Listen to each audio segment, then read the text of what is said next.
Hey friends, thanks for taking time to listen in on a conversation the guys and I had about F1 scandals. If you're a consumer of F1 media, like me, you've heard terms related to various scandals. Well, I thought I had done my research, reading and viewing various sources, but longtime fans like John and Dick have real-time knowledge worth hearing. Plus, as racers, their personal experiences provide them not only with a different perspective, but stories from their own racing careers. We're releasing this conversation in multiple parts to respect your time. Hope you enjoy our conversation. Okay, gentlemen. We have talked a lot about the world of racing, and I feel like there are different stories that you guys have personally. And then my search, my desire to learn more about F1 history, I feel like I've stumbled on some stuff that you've also discussed in different conversations, and we've plugged it for a later time. Well, later time is upon us. Scandals and cheating.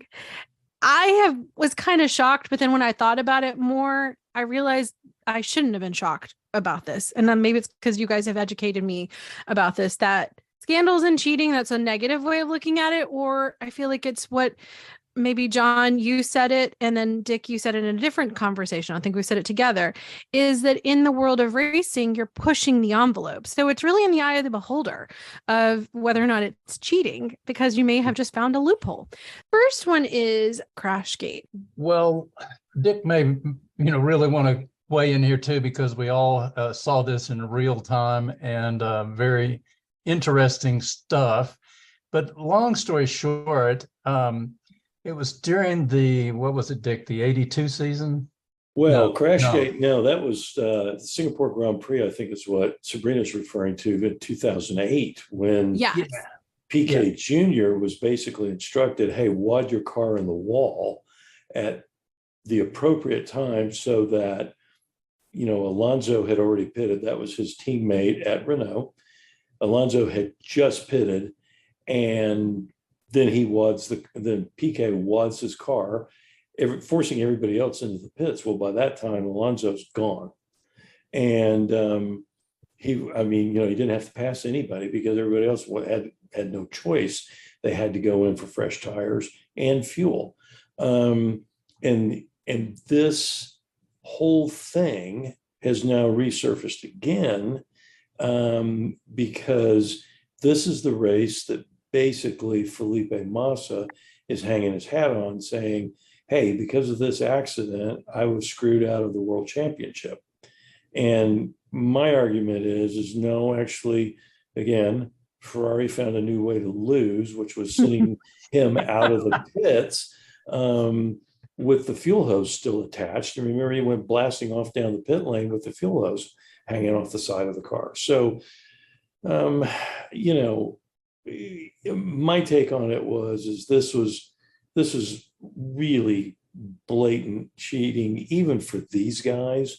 That's really low, telling your driver, hey, I want you to crash. Come on, really? Yeah, and this had big implications too, because the FIA did a investigation of it, and effectively what happened was this ended Piquet's career. His father was a world champion. He qualified enough to be driving with Alonso.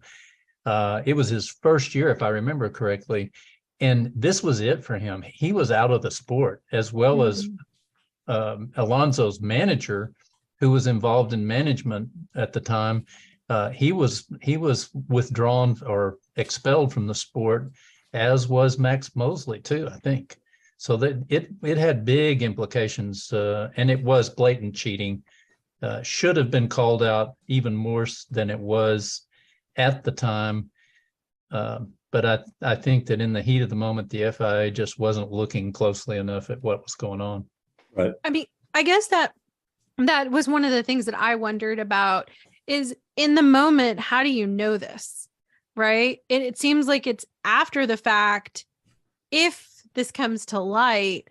And so now moving forward with Massa and it rearing its head in the last few months, I feel like that his challenge to his potential world championship, how do you go back and fix this? I don't see it. Am I missing something? Well, there's two parts to your question. And one is, shouldn't they have known this at the time? And I think the answer to that is yes, they probably should have, if they had been monitoring all of the many, many, many data points that they have access to. They should have been able to see that this was an intentional act. Just looking at tire pressures, looking at steering angles, looking at speeds, maybe even radio communications, they should have been able to at least theoretically have the data available to do that. But secondly, I think your question was what to do about it now. And I think that this is such a long ago sort of thing. I certainly understand, and I'm very sympathetic with Masa's feelings about this. But there are real rules and regulations for protests. There are real rules and regulations for settling the championship. And there's at least an unwritten rule, if not a written rule, that once the championship is settled and the award is given, it's over. That's that's last year. Mm-hmm. Yeah, because I mean, I keep thinking of the term statute of limitations. There has to be a point where you say, done, we move on. You've had your opportunity for redress. I guess going back to the first part of the question you noted, I had it, and this is a practical, because I don't even know how many people are there monitoring. Because when I think of 20 cars, all the different data points that are coming in, who within the FIA is sitting there and monitoring all of that? Is it just like 5 people or 50 people sitting there? And that's the stewards, correct, who are doing that review? Or is there someone feeding data to the stewards who are actually just in charge of decision making, like judgment calls? Yeah, honestly, that's a great question. I don't know how that works. Typically, my understanding is that when they do an inquiry like this, it's after the fact. They're not monitoring in real time. And they basically come in and say, okay, we want the telemetry off of your car, and probably pretty specific about what traces that they're looking for. Mm-hmm. And then they take it away and they do their analysis. But to my knowledge, I don't believe there is anything out there right now, even where they've got a group of people who are, pulling that telemetry and going, because that telemetry is proprietary data. So it's almost like you have to subpoena it. I may be wrong about this, but my understanding is that there are a group of people under the direction of the FIA steward, whose name now I can't remember. It used to be Charlie Whiting. There are a number of people, and first of all, they have video feed of all the cameras that are on the track, which, by the way, there's about 80 cameras at each race on the track, and something approaching 1,000 cameras on the cars and the pit lane and the safety car and all that, which I didn't realize until recently. But I believe they also have access to at least some of the data stream off of the cars, and they can't. They don't necessarily have time for a full detailed download and debrief on that during the race, but they do have an opportunity for the driver representative, for the steward, and there's one other official whose title I can't recall, to review that in real time and make a decision on it, which is where you see penalties getting imposed, a 5-second penalty or a 30-second penalty or whatever. So they do have at least enough access to make some decisions and to review what happened, if not necessarily at that moment, but during the race. And they have enough horsepower, enough manpower to delegate that to a small group of people to come up with a recommendation.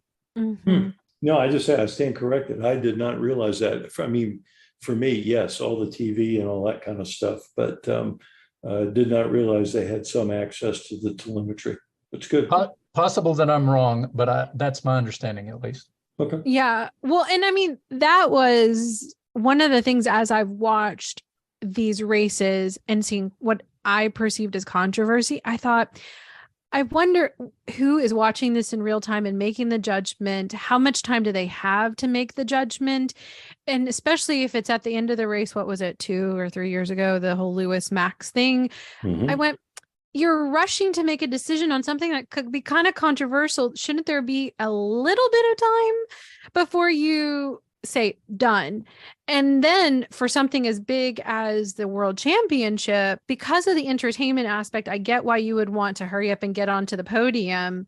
It just seems like we move so quickly from a race moment to a celebration moment. Shouldn't there be enough time to give cool heads the ability to evaluate their decisions?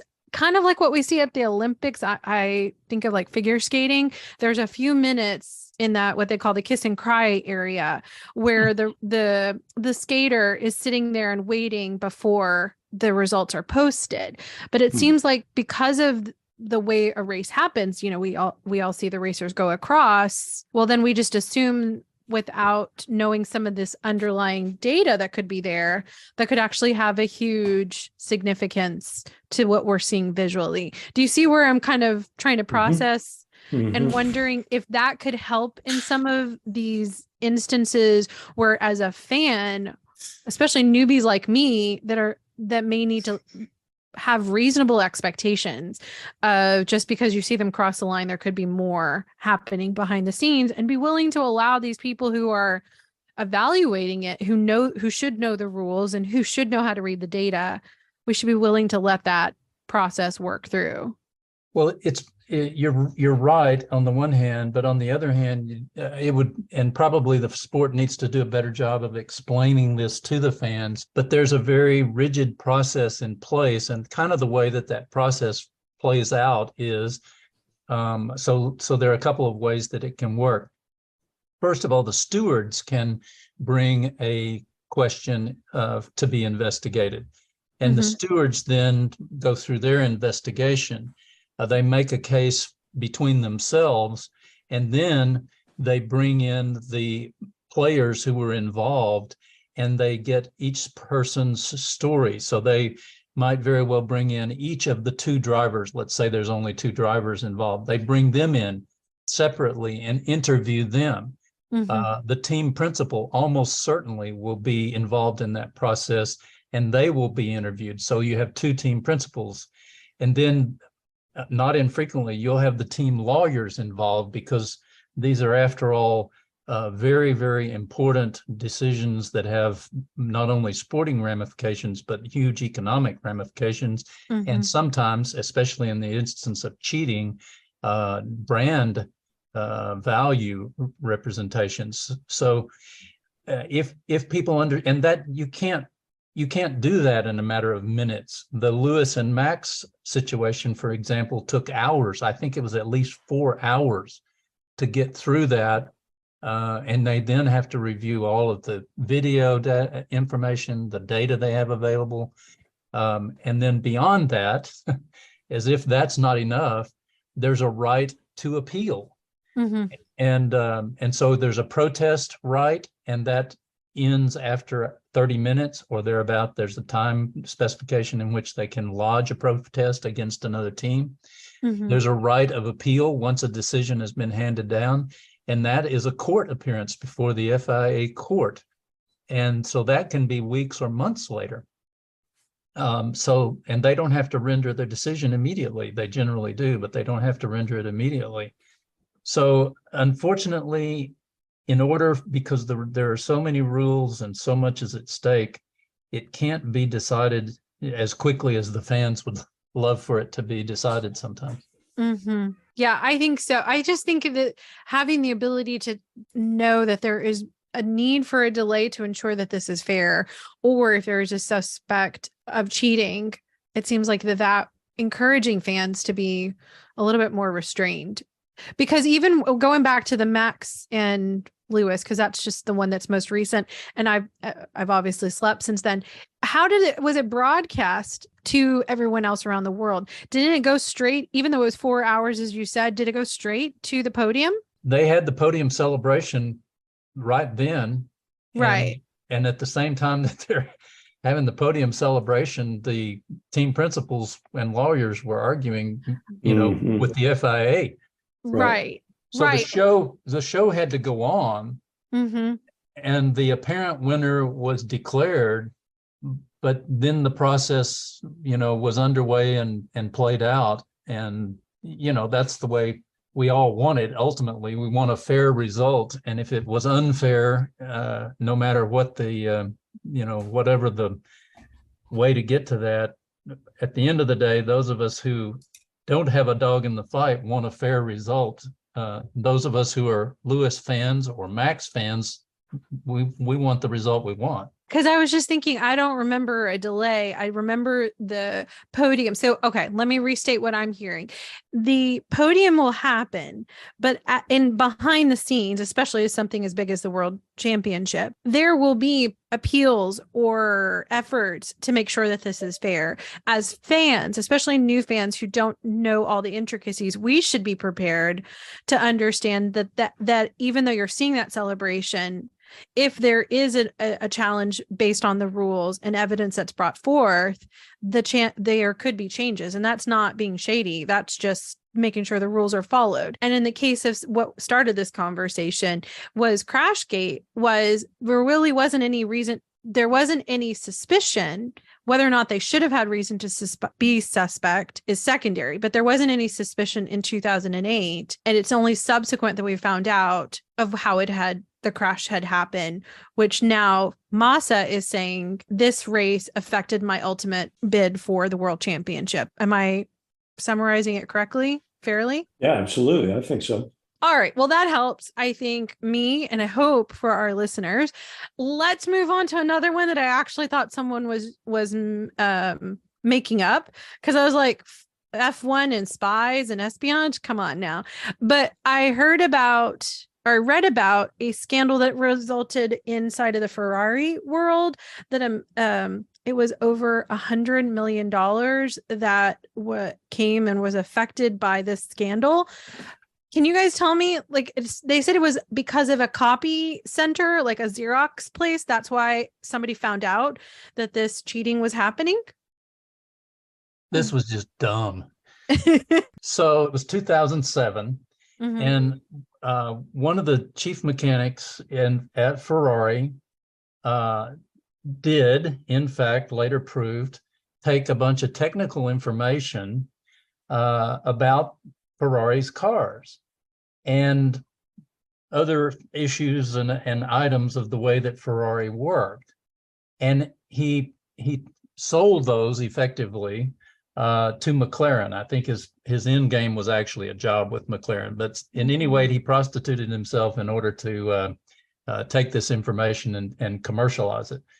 Well, he probably would have gotten away with it if he had been a little more clever.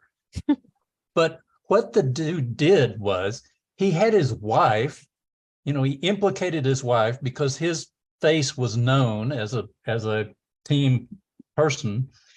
So he had his wife go down to the local copy shop, and she was supposed to get it copied and printed out off of this CD that he provided. Well, the clerk who was responsible for doing the copying recognized the images as being from Ferrari. And as luck turned out for him and Ferrari, and not for the guy who was taking the information and his wife, the guy was a Ferrari fan, and he recognized what was going on. And then he Googled the wife's name, her last name, and figured out that she was a mechanic's wife. Well, from there, it just went downhill, because what he did was he sold it off to McLaren. Well, McLaren did, in fact, go in front of the court, were convicted of cheating and taking private information from Ferrari, and they did pay $100 million fine. Wow. And that honest to goodness is what took McLaren, in my opinion, it took them off of the very top rank and top level of motorsport, and they've been struggling ever since 2007 when this happened. Wow. I'm just thinking also of what you just said, 2007, and the Crashgate controversy is inside of 2008. So there were some really interesting shenanigans happening in the early 2000s, it sounds like. Well, there were some characters involved in the sport in those days. Well, there still are. Yeah, I was going to ask. So, Dick, let's go to you. What are your thoughts on this controversy scandal? Well, I've always thought that this would make a great movie. I mean, there's nothing like a good sports movie that's based on a true story, and this would be amazing. I just don't know whether you would make it like a true espionage, industrial espionage movie, or would you just make it a comedy? And you have a bunch of Italians bungling the whole thing, and leave it from there. I don't know. Anyway, it sounds like the latter to me as the newbie. I think I've got a couple of guys that are good at comedy that could probably do a really good job with that script. But anyway, that's another story for another day. But anyway, yeah, I mean, come on, I mean, here's McLaren in 2007. They had arguably the best car on the grid. What on earth are they going? I mean, what was Ron Dennis thinking? Because sooner or later it had to go to Ron. Yeah. At the time he was running and I mean, it's one of those deals where you can get so greedy that you don't realize how greedy you already are, and you'll do anything just to increase your wealth. In this case, a wealth of knowledge, right? Mm-hmm. And or maybe paranoia about what are your competitors doing. And so, yeah, I mean, just crazy. And of course, like John said, $100 million out of the coffers for any organization, but especially a racing team, that's like the kiss of death. I like what you just said about paranoia.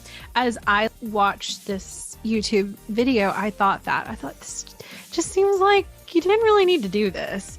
And I didn't even know that what you just said about McLaren and its role in the sport at that time to be at the top. Yeah, that's just sad.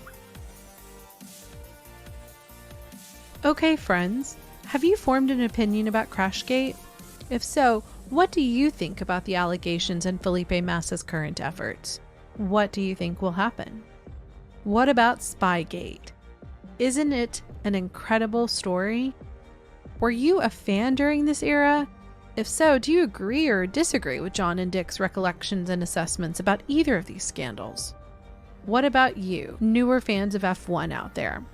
Have you been surprised by any of these scandals? And did you realize all the behind-the-scenes efforts to monitor, challenge, and legitimize race decisions? Drop me a line via email, Sabrina@2guys8girlandf1.com. Are you an undergraduate student with at least 1 year of study in a mathematics, physics, or engineering-based degree and interested in working with an F1 team for a year? Do you have experience with virtual or physical testing data? Do you have knowledge of engineering data analysis software such as MATLAB? Do you have experience writing and preparing technical reports? If so, reach out to us. We want to put forth quality American candidates for a position. Who knows? Maybe that's you. Of course, we can't guarantee anything, but we want to do our part in getting Americans into the world of Formula One. As you've heard us say, there are many ways to enter into this industry. Engineering is just one of them. New to the podcast? If so, take some time to catch our earlier episodes. We think if you're a new or casual fan of F1, then you'll benefit from our F1 101 episode. You might also enjoy our series, Deep Dives with Dick. If you want to learn a little more about John, Dick, and me, then you might enjoy our individual episodes, where we discuss our F1 origin stories. And with that, let me say, that ends this conversation. But rest assured, we'll keep talking and you can keep listening in, because we're just 2 guys, a girl, and F1. For John, Dick, and me, Sabrina, thanks for listening.